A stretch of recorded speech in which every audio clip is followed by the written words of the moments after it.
Hello, my wonderful people, viewers and subscribers. I just say I just drop this quick message here before I go to have a real rest after that long program. And I want to use this opportunity to thank every of my fans who partake on that program. That is not the end of it. We are still going to continue on Friday. Then from there, we don't know where then we know where it's going to get us to. So the video you're about to watch now is that Ijaw people now are agitating that they want to join Biafrans simply because they suspend Fubara and they declare state of emergency in Port Harcourt. Can you imagine that in River State? Can you imagine that? The same Ijaw people who said that they are not Biafran, they are not Igbos. In fact, they said they don't even know what we are talking about, that we want to get them into the Biafrans simply because of their oil. Now, where is Asari Dokubo, who's busy shouting, gallivanting left, right, and center? Now, he want to cajole them now. Maybe now they want to set trap for us now so that they will use us to settle this matter. But it's not going to work for them. As you watch the video, just let me know what you think at the comment section. I don't want to talk too much. And I don't want to set this video. No, I don't want that. I just want you to take a closer look at that video, watch it very well from beginning to the end, and let me know what you think at the comment section. Please, if you are watching my video for the first time, you never subscribe to my channel, this is the right time for you to do that. Subscribe, like, share, and make sure you keep commenting to my channel for more interesting videos coming your way. I, Okulora, is here to serve you. And I thank each and every one of us here. May God bless you all. Oh yeah? They got there. Let's watch the video. I'll be right back at the comment section. Well, this is dangerous. The Ijaw people are contemplating on doing the unspeakable. Just watch this video. Please, I can't talk too much. The Ijaws are, I've said it, crisis in River State is very, very dicey. Look at what people are saying on Twitter. Look at what people are saying. Bomb this, let's join the Igbos to create a country of our own, bomb this, bomb that. So listen to this and make of it what you have to make of it, because the crisis in River State is something else. I don't know, I'm even not looking at it. I'm not looking at it from the angle some people are looking at it. What I'm looking at is that a precedent is being set. Watch this video. We'll be right back. It's not about shouting. That is the strategy. It's not about shouting. While we are clamoring for our state, and they will give us our state, they're going to give us our republic. Let all the Ijaw people storm it. Let us be as many as possible in that place. Storm Tinubu. Let us combine with the Igbos. While we are agitating for our own country, we combine with the Igbos so that this country will break off. What is the first tactic that should be used to divide this country? There are strategies. If we want those strategies, let's create a WhatsApp group and then decide it there. Have you seen it? Yeah, I've seen it. To stop the oil flow so that Tinubu can provide for himself. The only way to stop oil flow is by bombing of the pipeline. They can go and bomb Bonny now and everything will end. Yeah. They can go and bomb Bonny now and everything will end. Yeah. Tell those people to shift from those areas. When they shift, you cut it off. You cut it off. So you cut it off from Nembe there. You cut it off from Nembe. That is how they do it. It will explode there. Don't worry, people that it will explode on. Tell the people on time to shift. They will all shift. The ones that are stubborn will give up their life for it. The ones that are not stubborn will shift. They cut it off. We have achieved one. We cut as many. Where it flows. It's still the Ijaw houses. It flows through the Opopo to the what is it called? The Omok. You cut it off from that area too.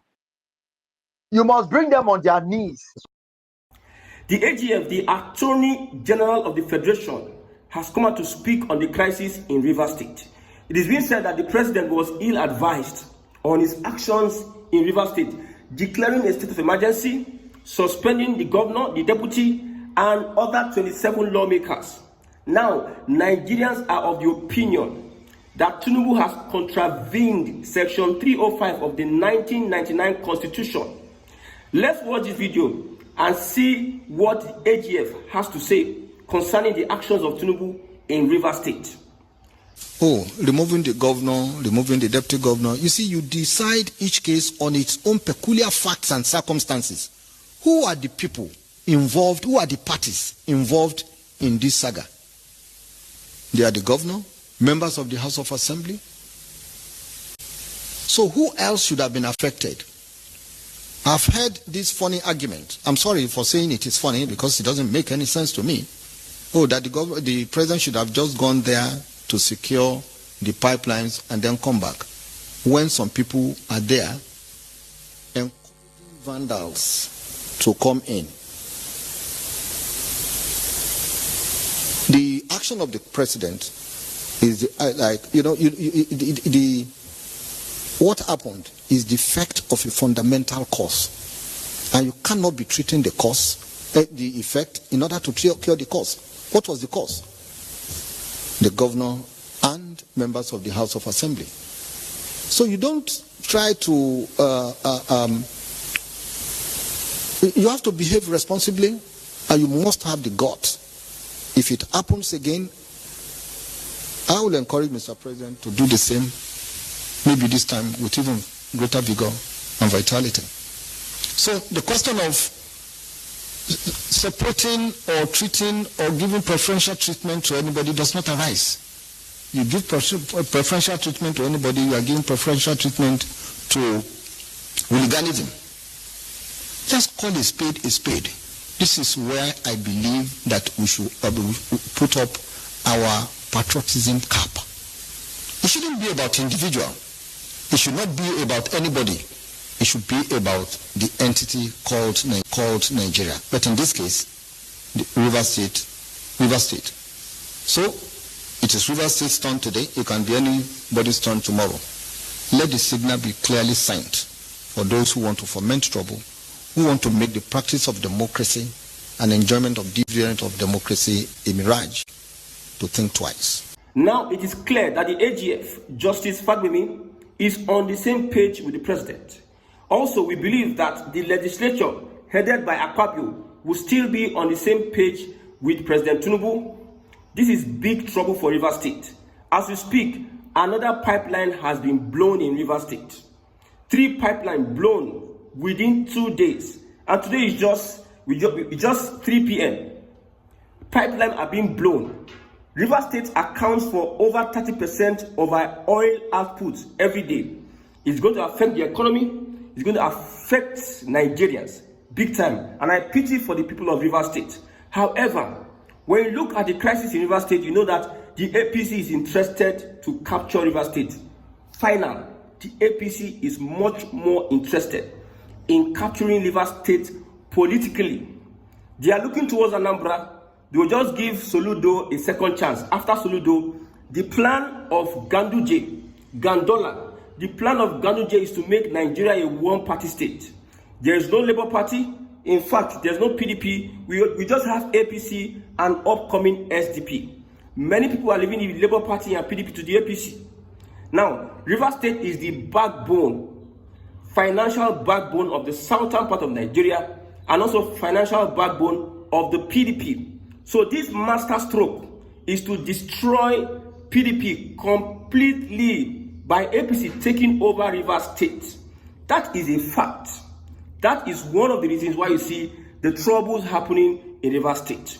Of course, Tinubu is going to spend 8 years, because with this kind of events, who is going to trust in our institutions anymore? Nobody's going to trust in our institutions anymore. Any other elections that you are doing in Nigeria, people will not want to be.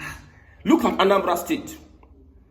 No PDP member was able to secure a PDP could not bring out a candidate in Anambra State because of all the shenanigans of government. However, let's watch and see how things unfold in River State. The governor has spoken. Obasanjo as a person will not speak. I trust Obasanjo because he's one of the problems we have in Nigeria. He started this impunity that Tinubu is accused of. Obasanjo did that. He removed the governor.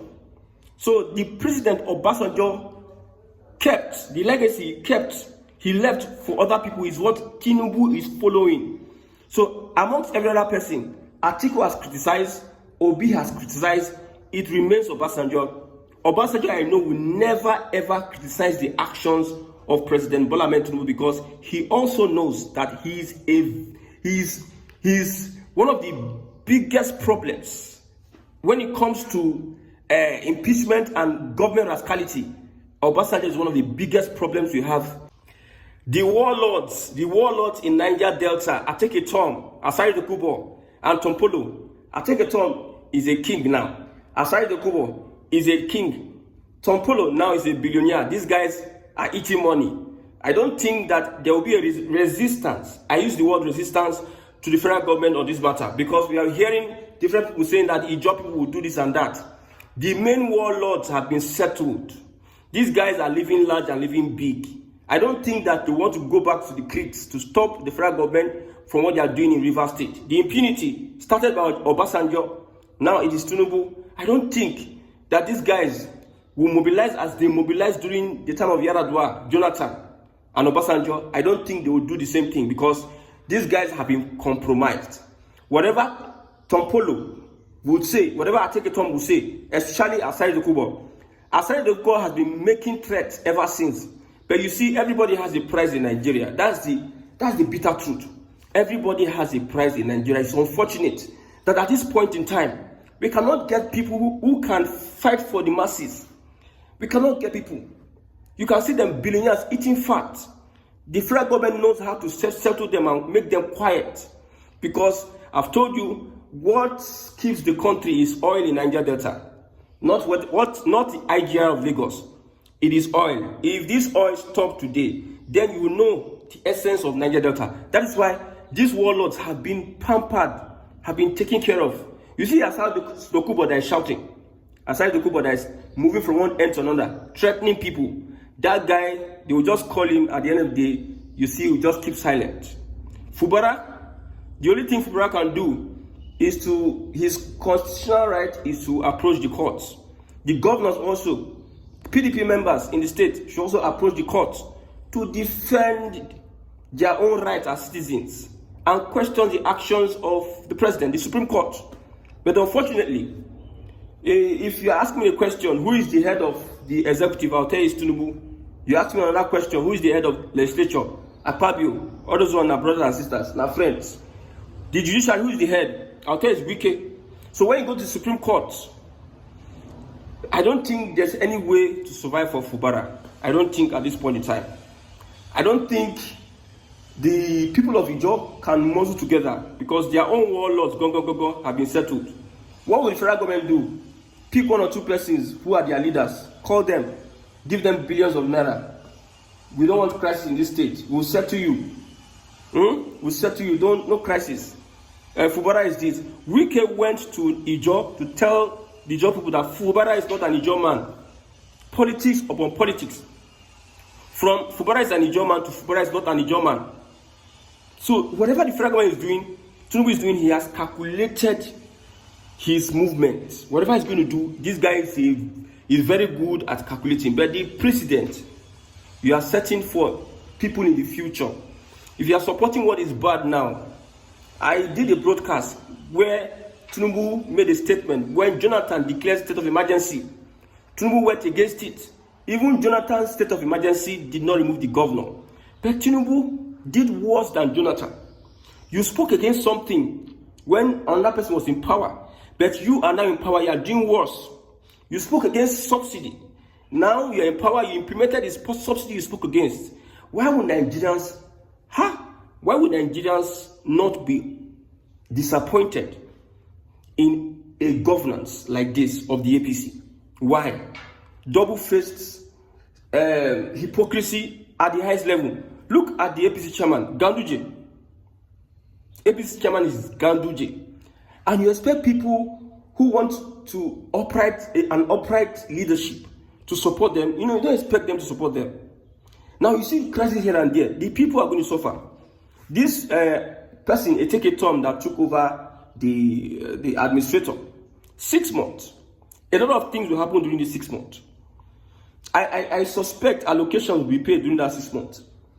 I suspect a lot of money will be moved left, right, and center during that 6 months. I suspect that people are going to get a lot of alerts during that 6 months to prepare for the battle ahead. Because I know Fubara is likely to return. I'm telling you. is only to muzzle the chief judge of River State to agree with 27 lawmakers. It's only to muzzle them to agree with 27 lawmakers. If not, I don't know what is the interest of Wike in River State. You're an FCC minister, you left as a governor. You are using... The president is well aware of what's happening in River State. Oh. He's well aware. He's not a small pekin. He knows much more than us. These are politicians that have played politics. He knows what to do to make sure that there's peace in River State. But yet, because of the selfish interest of the APC, they just want to take over every state as possible as they can. Look at Anambra State. PDP, nobody took form, governorship form. We only have Abga, that is the incumbent governor, even Abga self, and the APC, Ozigbo, Valentine Ozigbo, who left Labour Party to APC. These are the only two people you see there. And you keep on wondering, this is the kind of legacy Tinubu is going to leave after how many years? 8 years.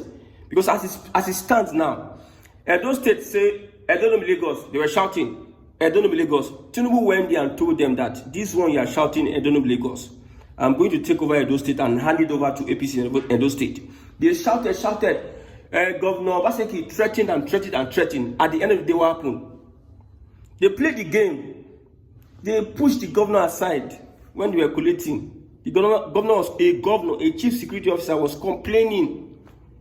A chief security officer was complaining about the election. A governor who claimed to be in charge of the state. I've asked this question. Is the governor really in charge? Is the governor really the chief security officer of the state?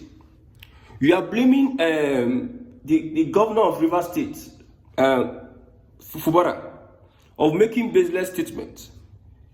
Who is in charge of securing oil pipelines? Is it not the federal government? So why are we having blasts here and there? So if there's a blast there, who do you hold responsible? It's the federal government. The federal government should be held responsible. Whatever, I believe this looks like something that they are using to sabotage Fubara. It looks like, it resembles something like that. It resembles. I'm not sure. Just speculation. So all these things that are happening in River State, the biggest problem is years from now, when the table turns, those that are supporting evil, when the table turns, you don't care. Your children might be the people that will take the backlash. When bad governance returns, if you are supporting the actions of some people, when bad governance returns, I don't blame Wike, I don't blame Fubara. The elections that brought in Fubara, 40, you stole the mandate of other people, and Wike helped you. You brought you into power. So I don't support the shenanigan there. So neither will I support, because you people have an agreement, then you should adhere to the agreement. The people are at the receiving end. I'm supporting the people. However arrangement whatever arrangement you had that brought him into power, let the people not be affected. Now the people are affected. Constituency project, what the governor will do, the governor, just 2 years, the governor is doing almost nothing. The governor is doing almost nothing within 2 years because of this crisis in River State. Because of somebody does not want peace to reign, because his interest, his structure of criminality is affected. He doesn't concern about the people. That's why you can call a whole tribe names because of an FCT minister, because of your interest in a state. I don't understand. Let's keep on supporting evil and let's see where this will take us. I've said it. This system, we need to change the system. If we do not change the system, we are going to be the biggest loser. The masses, whether you are Igbo, Hausa, Yoruba. If you like, if you go to Lagos Island or Ikoyi, you see big buildings that different government built those years, those days. Now there's nobody there. You think by somebody building big structures, that is good governance.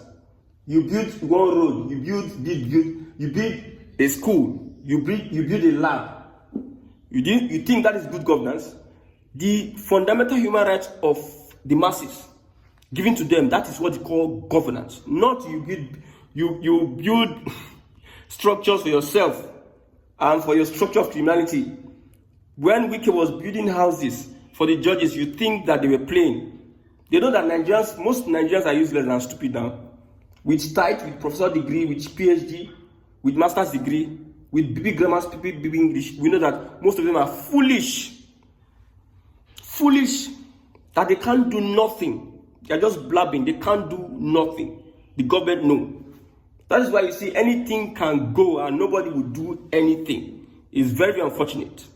I hope the Ijaw people are not going to draw a battle line with President Bola Ahmed Tinubu and his government. 3 pipelines has been bombed. I hope the Ijaw people will not foment trouble that will affect the economy of Nigeria.